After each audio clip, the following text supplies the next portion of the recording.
أعوذ بالله من الشيطان الرجيم. بسم الله الرحمن الرحيم.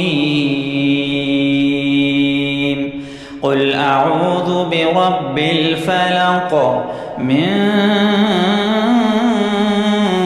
شر ما خلق ومن شر غاسق إذا وقب ومن شر النفاثات في العقد ومن شر حاسد